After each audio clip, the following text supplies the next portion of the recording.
Bank അധികൃതർ വീട് ജപ്തി ചെയ്തതോടെ കഴിഞ്ഞ 2.5 വർഷമായി വൃദ്ധ ദമ്പതികൾ കഴിയുന്നത് വീടിന് പുറത്തെ ഷെഡിലാണ്. കാസർഗോഡ് നീലേശ്വരം പള്ളിക്കരയിലെ പത്മനാഭനും ഭാര്യ ദേവിയുമാണ് വീടിന് മുന്നിൽ ടാർപോളിൻ ഷെഡ് കെട്ടി അന്തി ഉറങ്ങുന്നത്.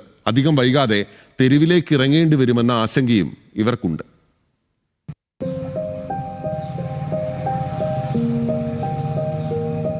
2016 മകളുടെ വിവാഹാവശ്യത്തിനായി യൂണിയൻ ബാങ്ക് നീലേശ്വരം ബ്രാഞ്ചിൽ നിന്ന് പത്മനാഭൻ 16 ലക്ഷം രൂപ വായ്പയെടുത്തത്. മകളുടെ പേരിലാണ് വായ്പയെടുത്തതെങ്കിലും അച്ഛനും അമ്മയുമായിരുന്നു സാക്ഷികൾ. വായ്പാ തുകയിൽ നിന്ന് 1 രൂപ പോലും മാതാപിതാക്കൾ എടുത്തുമില്ല. എന്നാൽ തിരിച്ചടവ് മുടങ്ങിയതിനെ തുടർന്ന് 2023 ബാങ്ക് അധികൃതരെത്തി വീട് സീൽ ചെയ്തു. ഇതോടെ എവിടെയും പോകാനില്ലാത്ത വൃദ്ധ ദമ്പതികൾ വീടിന് പുറത്ത് ഷീറ്റ് വലിച്ചു കെട്ടിയാണ് താമസം. 13 ലക്ഷം രൂപ ബാങ്കിൽ അടച്ചതായും ഇതിന് കൃത്യമായ രേഖകൾ തന്നില്ലെന്നും ഇവർ ആരോപിക്കുന്നു. 16 ലക്ഷം നമ്മ എടുത്തത്, 13 ലക്ഷം നമ്മ അടച്ചിന്.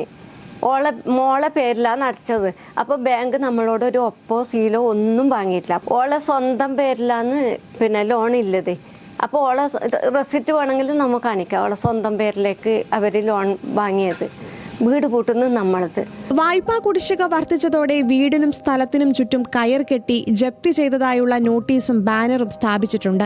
ഇനി വീട്ടിൽ കയറരുതെന്നും കയറിയാൽ നിയമ നടപടി സ്വീകരിക്കേണ്ടി വരുമെന്നാണ് ബാങ്ക് അധികൃതർ അറിയിച്ചിരിക്കുന്നത്. 2023 പറഞ്ഞു 21 ലക്ഷം.